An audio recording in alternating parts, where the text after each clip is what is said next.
할렐루야, 부활의 주님이 우리와 함께 하십니다. 부활을 기억하며 감사하며 찬양하는 부활절기를 보내고 있는데요. 이 부활절기 아쉽게도 코로나로 어렵고 힘든 상황 속에 있습니다.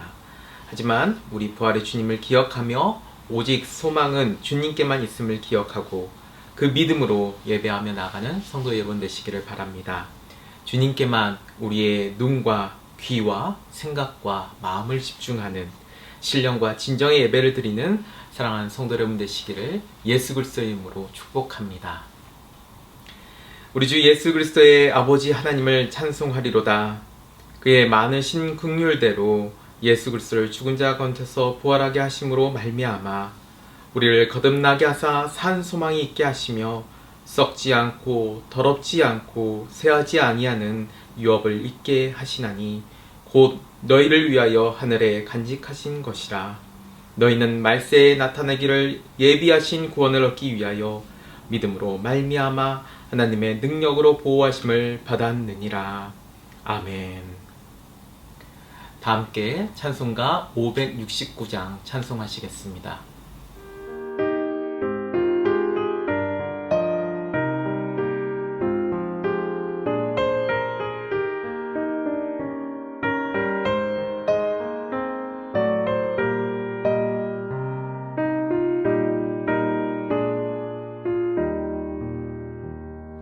선한 목자 되신 우리 주 항상 인도하시고 푸른 풀밭 좋은 곳에서 우리 먹여주소서. 선한 목자 곳에 주여 항상 인도하소서.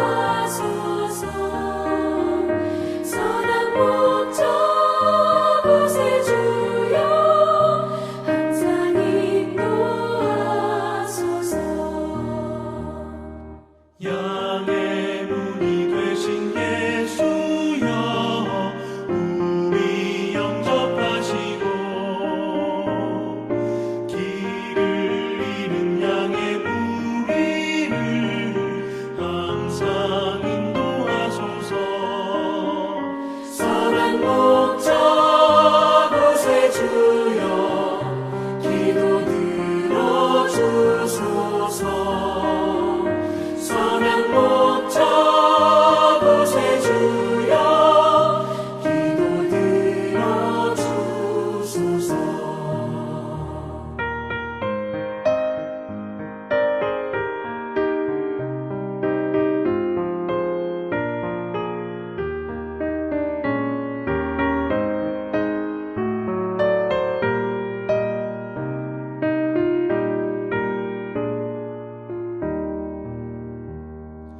흠이 많고 약한 우리를 용납하여 주시고 주의 넓고 크신 은혜로 자유 얻게 하셨네. 선한 목자 곳에 주여 지금 나아갑니다.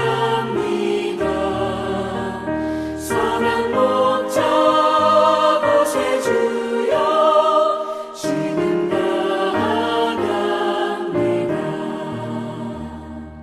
일찍 주의 뜻을 따라서 살아가게 하시고 주의 크신 사랑 베푸사 따라가게 하소서. 선한 목자 곳에 주여 항상 인도하소서. 선한 목자 곳에 주여 항상 인도하소서.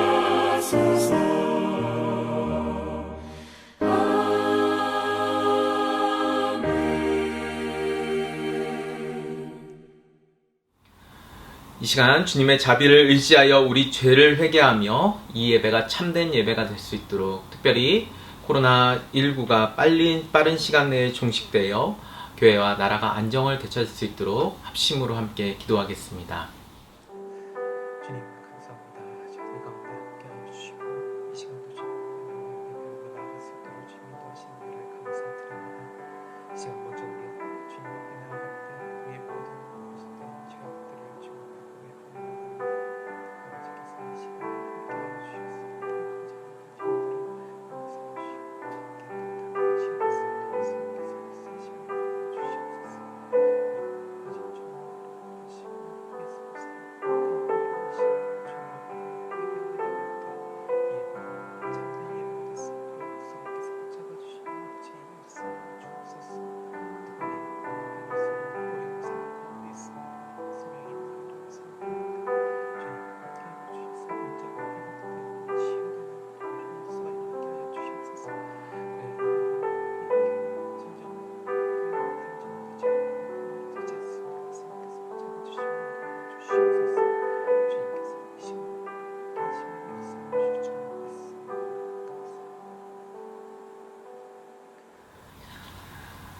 우리의 선한 목자 되신 주님, 연약한 우리를 주님께서 사랑하여 주셔서 세상의 삶 가운데서 저희를 인도하여 주시고 오늘 귀한 예배자리로 인도하여 주시니 그 은혜에 감사드립니다. 주님의 앞에 나올 때 먼저 우리의 죄를 회개합니다. 주님의 뜻대로 살아가지 못한 우리의 모든 죄악들을 주님의 거룩한 보혈로 깨끗이 씻어주시고 다시금 정결한 영혼으로 주님 앞에 설 수 있도록 저희를 인도하여 주옵소서. 코로나19로 인하여 여러가지 어려운 가운데 있습니다. 주여 어서 속히 모든 상황이 종식될 수 있도록 저희를 인도하여 주시고 그래 모든 절망의 구덩이 속에서부터 벗어날 수 있도록 저희를 이끌어 주시옵소서. 이 시간 그 은혜를 구하며 예배하며 나아갑니다. 우리의 온 마음과 생각이 주님께로 집중케 하여 주옵시고 그리함으로 주님의 충만한 은혜를 누리게 하옵소서. 이 모든 말씀 우리의 소망 되시는 예수 그리스도의 이름으로 기도드립니다. 아멘. 광고 전하도록 하겠습니다. 부활의 영광과 은혜로 코로나19로 힘든 그 가운데서도 사랑과 생명의 삶을 살아가는 성도 여러분 되시기를 바랍니다. 부활절기를 보내고 있습니다. 5월 24일 주일까지 부활절 절기를 보냅니다. 부활절 감사헌금은 부활절 절기 동안 온라인 혹은 현장 예배 시간에 기쁨으로 헌신하실 수 있습니다. 예배 가운데 헌금 방식이 바뀌었습니다. 헌금은 예배실 입구에서 헌금함에 하도록 합니다. 혹시 못하신 분들이 있다면 예배 후에 나가실 때 넣으셔도 괜찮습니다. 부활절 절기 동안 쉴만한 물가로라는 제목으로 말씀과 예배가 진행됩니다. 코로나19로 인해서 힘들고 지친 삶 가운데 주님의 사랑과 위로와 회복하심을 기도하며 예배하시길 바랍니다. 주일 영상 예배는 계속해서 현장 예배와 병행하도록 하겠습니다. 동수교회 홈페이지 혹은 유튜브 검색을 통해서 확인하실 수 있습니다. 새벽 예배가 계속 진행 가운데 있습니다. 새벽 예배 참석 시에는 방명록 기록, 손 세정제 사용, 마스크 착용, 거리 두고 앉기를 계속 시행합니다. 성전 기도도 부활절 절기 동안 계속 진행됩니다. 시간은 새벽 기도 시간부터 오후 8시까지 진행됩니다. 많은 기도의 자리 참여를 부탁드립니다. 온라인 소그룹 모임을 시작하려고 합니다. 먼저 소그룹 리더들의 안내와 교육을 진행한 후에 이 모든 사항을 진행하려고 합니다. 이 소그룹 리더분들의 적극적인 참여를 부탁드리며 자세한 일정은 추후에 공지해드리도록 하겠습니다. 사순절 복음의 40일 운동에 참여하신 모든 분들께 감사드립니다. 참여한 분들은 이번 주 중까지 보고해 주시기를 부탁드리겠습니다. 축하 시상을 준비하고 있습니다. 사회적 거리두기와 감염 예방 수칙을 잘 지켜주시기 바랍니다. 또 동시에 하나님과 성도의 관계는 마음으로 더욱 가까워질 수 있도록 말씀과 기도에 집중하며 또 문자와 전화로 함께 교제해 주시기를 바랍니다. 코로나 후원헌금은 오늘까지 받도록 하겠고 추후에 월드비전을 통해서 후원하도록 하겠습니다. 오늘 우리에게 주신 하나님 말씀은 시편 23편 1절부터 6절 말씀입니다. 여호와는 나의 목자시니 내게 부족함이 없으리로다. 그가 나를 푸른 풀밭에 누이시며 쉴만한 물가로 인도하시는도다. 내 영혼을 소생시키시고 자기 이름을 위하여 의의 길로 인도하시는도다. 내가 사망의 음침한 골짜기로 다닐지라도 해를 두려워하지 않을 것은 주께서 나와 함께 하심이라. 주의 지팡이와 막대기가 나를 안위하시나이다. 주께서 내 원수의 목전에서 내게 상을 차려주시고 기름을 내 머리에 부으셨으니 내 잔이 넘치나이다. 내 평생의 선하심과 인자하심이 반드시 나를 따르리니 내가 여호와의 집에 영원히 살리로다. 아멘. 생명의 말씀입니다. 하나님 감사합니다. 사랑하는 동숙의 성도 여러분, 한 주간도 잘 지내셨죠? 네, 정말 반갑습니다. 다행히도 우리 사회에서 코로나가 또 많이 수그러드는 것 같습니다. 하지만 우리 끝까지 방역수칙 잘 지키면서 완전히 우리 사회에서 코로나를 몰아내고 우리가 기쁨으로 예배 자리에 참여하기를 바랍니다. 예, 오늘부터 쉴만한 물가로라고 하는 큰 주제로 시편 23편의 말씀을 생각하고 또 듣게 됩니다. 우리가 코로나로 많이 힘든 이러한 상황 속에서 우리가 주님으로부터 진정한 위로와 또 새 힘을 얻는 그러한 말씀이 되기를 바랍니다. 눈에 보이지도 않는 아주 작은 미세한 바이러스인 신종 코로나19는 우리의 삶에 침투해서 우리의 삶을 아주 뒤죽박죽으로 만들어 놓았습니다. 우리는 하루의 삶을 시작하는 시간이 마치 뉴스 앱을 열어서 지난 하루 동안 몇 명의 확진자가 늘었는가를 확인하는 것이 무슨 의식처럼 되었습니다. 불안과 혼돈과 아픔의 소용돌이에 사회는 흔들렸습니다. 평온한 일상은 사라지고 점점 더 메마른 광야가 되었던 지난 2달의 기간이었습니다. 우리는 이러한 기간 동안 그리스도인으로서 연약한 우리의 모습, 또 부끄러운 우리의 모습, 때로는 갈등과 때로는 좀 속상한 그러한 억울함도 경험을 했습니다.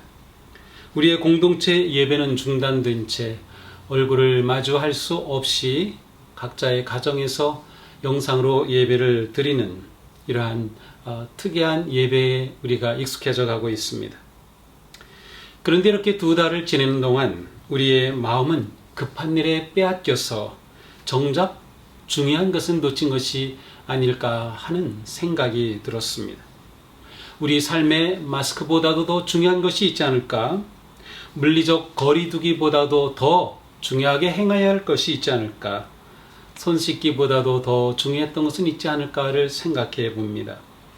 이제 조금씩 안정되어 가면서 우리의 마음을 가다듬으니 정말로 중요했던 것이 조금씩 보이기 시작합니다. 그 혼돈과 난리통에 정신 놓았던 우리에게 정말로 중요했던 것이 무엇인지를 보게 됩니다. 혼돈이 점점 수그러들면서 이제 우리는 마음이 여유가 생긴 것 같습니다. 이 모든 상황에서 우리에게 정말로 중요했던 것, 보이지 않는 코로나 바이러스에 우리의 눈이 가리어서 보지 못했던 그 중요한 것, 그것이 무엇이었을까요? 아마도 그것은 우리의 아버지 하나님과의 관계였을 것입니다. 우리가 그렇게 불안해하고 두려워하고 답답해하면서 일상의 안위와 이익과 평온을 찾느라 보지 못했던 하나님, 그분은 언제나 우리 뒤에 계셨고 우리를 보고 계셨음을 깨닫습니다.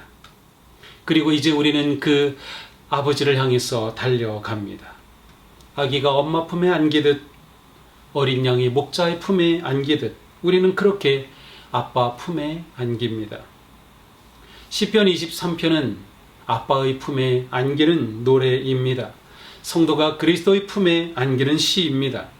과거도 아니고 미래도 아닌 바로 지금 이 순간 현재의 두려움과 절망과 혼돈과 아픔 속에서 평안과 사랑을 누리게 되는 아버지의 품으로 달려가는 노래가 바로 시편 23편입니다.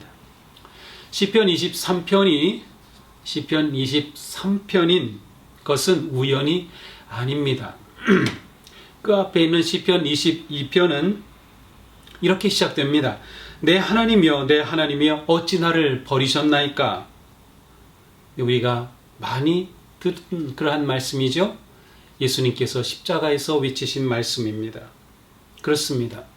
시편 22편은 고난당하시고 죽으신 목자 그리스도를 우리에게 보여주고 있습니다.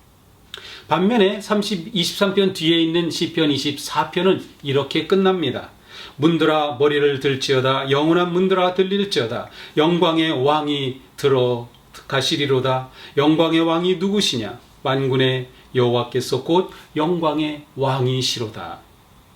그렇습니다. 시편 24편은 위대한 승리의 왕이신 그리스도를 노래합니다.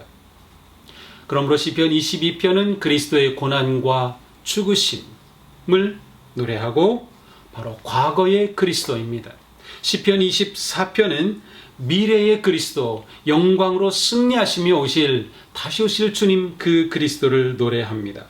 그러므로 시편 23편은 과거의 그리스도와 미래의 그리스도 중간에서 연결하고 있는 현재의 그리스도를 노래합니다.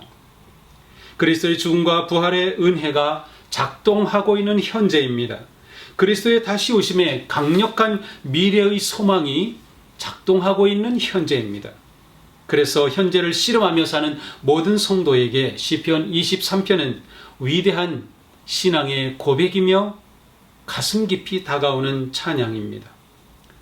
유진 피터슨 목사님은 다윗의 영성을 가리켜 현실에 뿌리 박은 영성이라고 부르는 것은 우연이 아닙니다. 시편 22편, 23편, 24편 모두 다윗의 시입니다. 특별히 23편 다윗의 시라는 표제어로 시작이 됩니다. 다윗의 가장 대표적인 시 가운데 하나이죠. 많은 분들은 이 시편을 목자의 시라고 부릅니다. 다윗은 어린 시절 목동 생활을 했습니다. 그의 아버지 이새도 목동이었습니다. 그러나 시편 23편은 다윗이 목자였던 어린 시절에 부른 노래는 아닌 것 같습니다. 왜냐하면 시편 23편에는 성숙한 신앙, 믿음의 아름다움, 인생의 쓰라리고 깊은 체험이 고스란히 들어있기 때문입니다. 사망의 음침한 골짜기를 지난 경험과 원수의 목전에서 겪은 위기와 두려움이 그대로 배어있는 시이기 때문입니다. 다윗이 인생의 쓴 잔을 마시고 깊은 질곡과 절망과 아픔과 슬픔을 지난 후에 누리는 놀라운 평화와 만족과 기쁨의 승리가 담겨있는 시편 23편. 그렇다면 이 시는 다윗이 인생의 성숙기에 고백한 시라고 생각할 수 있습니다. 이처럼 깊은 인생의 경험에 숙성된 믿음의 노래이기에 주님의 양인 성도라면 누구나 이 시편을 읽고 읊조리고 묵상하고 암송할 때마다 형언할 수 없는 위로와 소망과 평강을 누립니다. 3000년 전에 만들어진 이 시가 지금도 주님의 신실한 자녀들에게 이처럼 큰 용기와 위로와 희망을 준다는 것은 다윗의 그 현실이 인생의 깊은 골짜기에서 고통하는 우리의 현실과 서로 연결되어 있기 때문입니다. 저는 신방할 때 시편 23편을 가장 많이 봅니다. 성도들의 현실의 상황과 삶에 주는 놀라운 은혜와 위로가 담겨있기 때문입니다. 여호와는 나의 목자시니 내게 부족함이 없으리로다. 시편 23편은 여호와라는 말로 시작합니다. 여호와는 하나님의 거룩하신 이름입니다. 감히 다윗이 하나님의 이름을 부릅니다. 여호와라고 그 이름을 부릅니다. 여호와, 그분은 누구실까요? 어떤 분이실까요? 그분이 나의 목자라는 말은 무슨 의미가 있을까요? 우리는 지난 주간에 에스겔 34장의 말씀을 묵상할 기회가 있었습니다. 근데 이 34장에 보면 이러한 말씀이 나옵니다. 내가 그들 위에 목자를 세워 그들을 먹이도록 하겠다. 그 목자는 내 종 다윗이다. 그가 친히 그들을 먹이고 그들의 목자가 될 것이다. 물론 이때는 이스라엘이 바빌론에 멸망한 이후이기 때문에 여기서 다윗은 바로 다윗과 같은 새로운 왕, 아니면 다윗의 후손 가운데 목자로 세우심으로 이스라엘을 회복시켜 주시려는 하나님의 자비하심이 담겨져 있습니다. 바로 이렇게 목자의 왕으로 불리는 다윗은 여호와가 나의 목자라고 노래를 시작하였습니다. 성경이 보여주는 친밀한 관계는 아버지와 자녀의 관계, 그리고 목자와 양의 관계입니다. 우리나라는 농경 문화권이었기 때문에 목축 문화에서 의미하는 목자와 양의 관계를 이해하는 것은 쉽지 않습니다. 우리가 생각하는 것보다 훨씬 수백 배나 더 목자와 양의 관계는 긴밀하고 가까운 관계였다는 것을 우리가 생각할 필요가 있습니다. 그러므로 다윗이 여호와는 나의 목자시니 라고 고백했다는 이 표현은 바로 그 깊이와 의미가 대단한 것을 알 수 있습니다. 하나님과 우리 사이, 창조주와 인간 사이의 관계가 이처럼 놀라운 관계임을 표현하고 있기 때문이죠. 다윗은 여호와는 나의 목자시라고 고백하므로 여호와께 자신이 한 마리의 양과 같은 존재임을 드러냅니다. 이 고백에는 그 관계의 자랑과 기쁨이 충만하게 담겨져 있습니다. 그래서 마치 이렇게 고백하는 것 같습니다. 아, 복된 내 인생, 여호와 하나님이 나의 주인이 되신 내 인생, 그분이 나의 목자이시라니, 아, 내 인생은 너무도 든든하고 아름다워 라고 고백하는 것 같습니다. 다윗은 이 한마디에 하나님이 자신의 목자로 되시는 그 확신에서 오는 기쁨과 자랑과 평안을 그대로 드러내고 있습니다. 하나님이 목자 되시는 것이 왜 그리도 기쁘고 행복할까요? 히브리 말로 목자는 로이라고 합니다. 이 로이에는 적어도 세 가지 뜻이 있습니다. 첫째는 길러주시는 분이라는 뜻입니다. 성경에서 하나님을 처음으로 목자로 부른 사람은 사실 다윗이 아니고 야곱입니다. 창세기 48장에 가보면 야곱은 자녀들을 축복하면서 이렇게 기도합니다. 나의 할아버지 아브라함과 아버지 이삭을 보살펴 주신 하나님, 내가 태어난 날로부터 오늘에 이르기까지 나의 목자가 되어 주신 하나님, 온갖 어려움에서 나를 건져 주신 천사께서 이 아이들에게 복을 내려 주시기를 빕니다. 바로 요셉을 축복한 기도였습니다. 둘째로 목자는 먹여주는 분이라는 의미가 있습니다. 목자는 양에게 좋은 꼴을 먹여줍니다. 마실 물을 공급하며 물 있는 곳으로 인도합니다. 좋은 목자는 언제나 양을 잘 먹입니다. 셋째로 목자에는 지키시고 보호해 주시는 분이라는 뜻이 있습니다. 목자는 연약한 양을 맹수와 힘든 환경으로부터 지키고 보호해 줍니다. 목자는 전적으로 양의 안전을 책임집니다. 목자의 역할은 양을 보호하는 것이죠. 자, 그렇다면 여호와는 나의 목자시니라는 고백은 하나님께서 길러주시고 먹여주시고 보호해주신다는 믿음의 고백입니다. 자, 그런데 다윗은 왕이었습니다. 그렇다면 하나님은 우리의 목자시라고 고백하면 좋았을 것 같은데 나의 목자라고 고백합니다. 다윗에게는 그가 만난 하나님이 계셨습니다. 그가 체험하고 경험한 하나님이었습니다. 그가 아는 하나님이었습니다. 단지 지적으로 듣고 배운 하나님이 아니라 삶의 자리에서 고난에서 아픔에서 부딪히고 만나고 알게 된 하나님이었습니다. 우리에게 바로 이와 같은 믿음의 고백이 필요한 것이죠. 생생한 하나님과의 만남의 체험 말입니다. 하나님을 나의 하나님이라고 부를 수 있는 그 깊고 친밀한 하나님과의 관계가 우리에게는 절대적으로 중요합니다. 우리는 다양한 환경 속에서 하나님을 경험합니다. 삶의 위기 때 특별히 더 깊이 경험합니다. 삶의 절정에도 경험합니다. 예배 가운데서도 말씀 가운데서도, 그리고 우리가 겪고 있는 코로나19의 이 어려움 속에서도 우리는 하나님을 깊이 만나게 됩니다. 이러한 하나님은 저 높이 저 멀리 계신 하나님이 아니라 애통하고 슬퍼하고 두려워하는 내 곁에 내 안에 나와 함께 계시고 내 신음을 들으시는, 내 깊은 탄식에 응답하시는, 그리고 나의 감사와 찬양의 고백을 받으시는 하나님입니다. 이것이 우리의 깊은 신앙입니다. 그러므로 모든 상황에서 하나님을 나의 목자로 고백할 수 있는 믿음, 그 믿음을 우리가 갖게 되기를 바랍니다. 하나님은 구하고 찾는 자를 만나 주십니다. 전심으로 구할 때 다가오십니다. 하나님은 목자로서 우리 각 사람을 한 마리의 양으로 개별적으로 돌봐 주십니다. 양은 언제나 무리 가운데 있습니다. 하지만 목자는 단지 무리로서만 양을 대하는 것이 아니라 양 한 마리 한 마리를 가까이 하고 심지어 이름까지 부르고 그렇게 하나씩 하나씩 대해 줍니다. 이것이 하나님과 우리의 친밀한 관계이지요. 하나님의 목자 되심이 이렇게 중요합니다. 자, 그런데 우리는 양하면 보통 대관령의 양떼 목장의 그 그림을 생각합니다.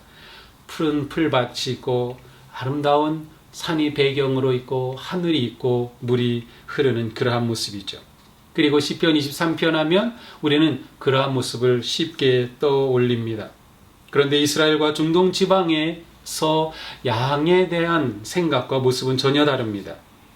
가장 경멸하고 모욕을 주는 말이 양 같은 놈이라는 표현입니다. 그러므로 우리가 말할 때 우리 권사님은 양 같으셔, 우리 목사님은 양 같으셔 라고 하는 말은 중동 사람이 들으면 엄청난 모욕입니다. 온순하고 조용하고 차분하고 귀여운 양? 아니요, 그러한 개념은 이스라엘에서는 아예 없습니다. 그러면 이스라엘에서 키우는 양은 어떠한 이미지일까요? 첫째로는 고집불통입니다. 양은 아주 고집이 세여서 어떤 경우에는 딱 버티고 움직이지 않는 경우도 있습니다. 이러한 양을 잘 표현하는 것이 이사야서 53장 6절의 말씀입니다. 우리는 다 양 같아서 그릇 행하여 각기 제 길로 갔거늘 여호와께서는 우리 모두의 죄악을 그에게 담당시키셨도다. 이스라엘 백성들은 이 표현을 너무도 잘 알았을 것입니다. 그들이 양같이 그렇게 불순종하고 제 길로 갔다. 그래, 맞아, 양이 그렇지. 바로 그것이 양의 모습입니다. 또한 양은 지독한 근시입니다. 바로 앞에 있는 것밖에는 모릅니다. 보통 3m가 넘으면 잘 보지 못하는 양들도 많다고 합니다. 그러니까 양은 시야가 좁고 또 멀리 보지 못합니다. 그러므로 양이 움직이는 행동은 가까이밖에 못 보기 때문에 멀리서 본다면 어리석은 행동이 나올 수밖에 없습니다. 코앞에 있는 것만 보기 때문이죠. 그래서 어떤 경우는 바로 앞에 있는 양만 따라가다가 양떼 전체가 절벽 아래 떨어져서 죽는 경우도 있다고 합니다. 양은 멀리 보지 못합니다. 그러므로 멀리 보지 못하는 양은 목자가 없이는 살 수가 없는 것이죠. 셋째로 양은 무방비 상태입니다. 양에게는 이렇다 할 공격 무기가 없습니다. 스스로 자신을 지킬 힘이 없어요. 예리한 발톱도 없습니다. 날카로운 이빨도 없습니다. 몸집도 작아서 다른 동물을 위협할 수도 없습니다. 독을 뿜어낼 수 있는 것도 아닙니다. 야생 염소들은 뿔이라도 있어서 그것으로 위협하지만 목자들이 키우는 양은 그렇지도 못합니다. 민첩성도 떨어집니다. 달리는 것을 보면 멋지게 달리는 것이 아니라 종종 걸어가는 모습입니다. 그러니 양은 늘 상처받기 쉽습니다. 공격받기 쉽습니다. 우리에게도 이러한 모습이 있다면 우리가 양이기 때문이죠. 넷째로 양은 두려움이 많습니다. 양은 아주 겁이 많아요. 그래서 보통 큰 목장에서 보면 개 한 마리가 그 수많은 양떼를 다 몰고 가는 것을 볼 수 있습니다. 그 정도로 양은 겁이 많아요. 이것이 양의 모습이죠. 자, 그렇다면 양은 절대적으로 보호해줄 존재가 필요합니다. 양은 돌봐줄 그러한 누군가가 필요합니다. 양은 스스로 잘 먹고 잘 살 수 없기 때문입니다. 결국 양은 목자 없이 살 수 없습니다. 양의 행복은 목자에게 달렸습니다. 양은 목자에게 100% 의존해야만 합니다. 그러므로 양이 잘 살려면 길러주고 먹여주고 지켜주고 보호해주는 목자밖에는 다른 길이 없습니다. 그러니 목자가 계시다는 것이 이렇게 중요합니다. 양에게 목자가 있는 것보다 더 중요한 문제는 없습니다. 다윗은 바로 그것을 노래한 것입니다. 그렇다면 우리는 물어봅니다. 과연 나에게는 그러한 목자가 계신가? 이 질문은 매우 중요합니다. 우리의 인생과 우리의 모든 삶의 길이 목자에게 달려있기 때문이죠. 우리는 무엇보다 내가 목자가 필요한 존재임을 인정해야 합니다. 목자 없이는 살 수 없는 인생입니다. 바로 이것을 깨달을 때 우리는 목자가 절실히 필요하다고 고백할 것이며, 그리고 하나님이 내 목자가 되어주신 것이 얼마나 놀랍고 큰 사랑이고 든든한 것인지 찬양하게 될 것입니다. 예수님이 이 땅에 오신 것은 바로 이 땅의 모든 사람을 목자이신 하나님께로 인도하기 위해서였습니다. 그리고 우리는 그 예수님으로 인하여서 목자이신 하나님을 만난 것이죠. 예수님은 말씀하셨습니다. 나에게는 이 우리에 속하지 않은 다른 양들이 있다. 나는 그 양들도 이끌어와야 한다. 그들도 내 목소리를 들을 것이며 한 목자 아래에서 한 무리 양떼가 될 것이다. 예수님은 모든 영혼이 예수님을 목자로 삼는 양무리가 되기를 원하셨습니다. 우리는 비록 어려운 상황 가운데 있지만 희망이 있습니다. 목자가 계시기 때문입니다. 우리는 든든합니다. 목자가 우리를 품어주고 계시기 때문이죠. 하나님이 당신에게는 누구라고 고백하겠습니까? 우리 모두에게 다윗처럼 하나님은 나의 목자라는 기쁨에 넘치는 고백이 있기를 축복합니다. 하나님은 나의 목자라고 우리가 고백하고 그렇게 노래하고 기도하고 확신하면서 모든 위기와 고난과 어려움 속에서 담대하게 나아가는 승리하는 성도들이 되기를 축복합니다. 하나님이 우리의 목자이시니 우리는 든든합니다. 기도하겠습니다. 여호와는 나의 목자시니 내게 부족함이 없으리로다. 다윗의 이 놀라운 믿음의 고백과 찬송이 오늘 아침 저희의 기도, 저희들의 찬양이 되기 원합니다. 환난과 혼돈과 고통과 위기 가운데 살아가는 저희들이지만 주님이 내 목자가 되어주시는 이 놀라운 은혜가 내게 있다는 것을 다시금 깨달으면서 우리는 더욱 주님을 바라보며 주님을 의지하기 원합니다. 주님이 계신 저희들의 삶은 든든합니다. 주님 감사합니다.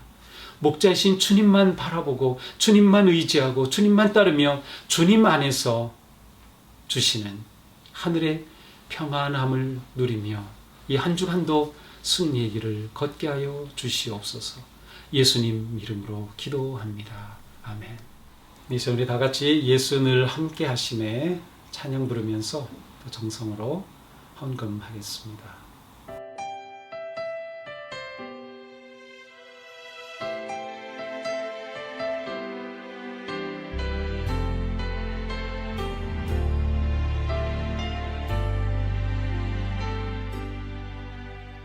고단한 인생길 힘겨운 오늘도 예수 내 마음 아시네. 지나간 아픔도 마주할 세상도 예수 내 마음 아시네. 고단한 인생길 고단한 인생길 힘겨운 오늘도 예수 내 마음 아시네. 지나간 아픔도 마주할 세상도 예수 내 마음 아시네. 믿음의 눈 들어 주를 보리. 이 또한 지나가리라. 주어진 내 삶의 시간 속에 주의 뜻 알게 하소서. 하루를 살아도 기쁨으로 가리. 예수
기도합니다.